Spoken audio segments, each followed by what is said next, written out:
You know when you expect something to be quite significant and it's only an idea that's conceptually held in your mind, only for that very idea coming into fruition that its significance is astronomically greater than what you could have even imagined. That's me still processing, telling you this right now. We all knew Spider-Man was going to do well in the box office, but this is something else entirely. In this video, I'm breaking down the opening weekend box office totals of Spider-Man Brand New Day, and also some spoiler talk regarding some of these surface themes that stuck with me that's in the film. Hit those like, subscribe, and notification bell buttons to stay up to date with this channel's weekly video, and with that said, let's talk. Hey there, true believers. Ayo here of 4BZ Entertainment News and Gaming, here with some of the biggest news of comic book-based films this year. The aforementioned movie, Spider-Man Brand New Day, in its opening weekend last week, has made $1 billion globally. $1 billion. $1 billion. I just spit over that. $1 billion. And has shattered records in the meantime. According to Forbes, within 6 days, Brand New Day grossed $1 billion worldwide.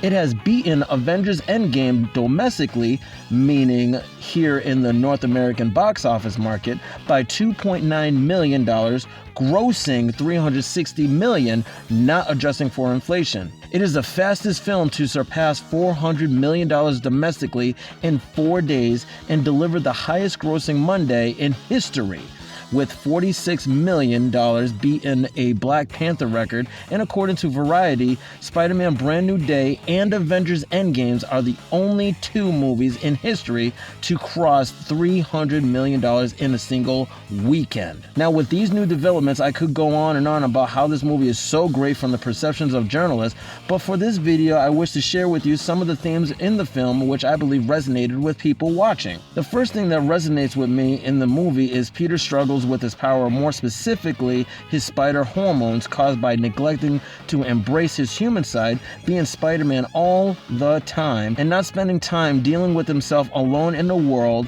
and to seek out Ned and MJ to rebuild that lost connection, only to then use an inhibitor, a power inhibitor, to artificially balance his said hormones. Think about in real life a person who is categorically a workaholic that stays consistently busy with their job, trying to quickly move up in their career for whatever reason. They neglect their physical health by skipping meals, consistently sacrificing sleep, little focus on regular exercise like strength training or martial arts. Personal relationships suffer due to a lack of strengthening the connections with family and loved ones, especially missing out on various events like dinners, birthday parties, weddings, anniversaries, holidays, you name it, or just being present with their children or spouse.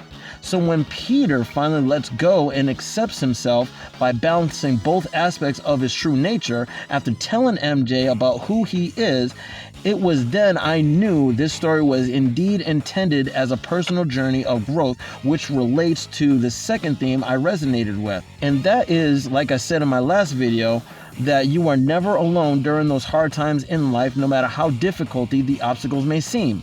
One of those main things when I noticed growing up watching Spider-Man was his supporting cast of characters that cared for either Peter or Spidey, and then I realized, especially now that I'm grown, how much my family truly means to me.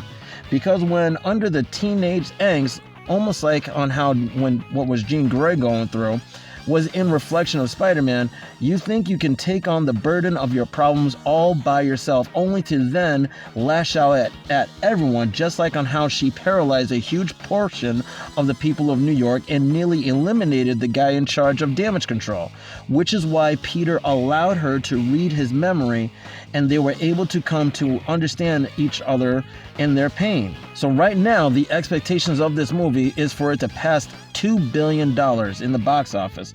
The possibilities, especially right now that we're heading into the second weekend, are quite enormous. But one thing for sure is that superhero fatigue is no longer an excuse for subpar comic book based films.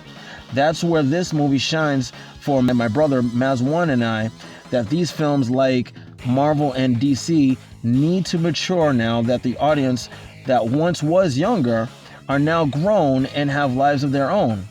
I only wonder what these movie executives at these studios are thinking of right now moving forward. Now, I could go on to highlight some of the nitpicks about what I didn't like about the movie, but that's what they are to me, and nothing obvious has yet to stick out. So I definitely intend to watch this movie again soon. But let me know in the comments what you all think of this movie. Did you really like this movie? What exactly stuck out for you?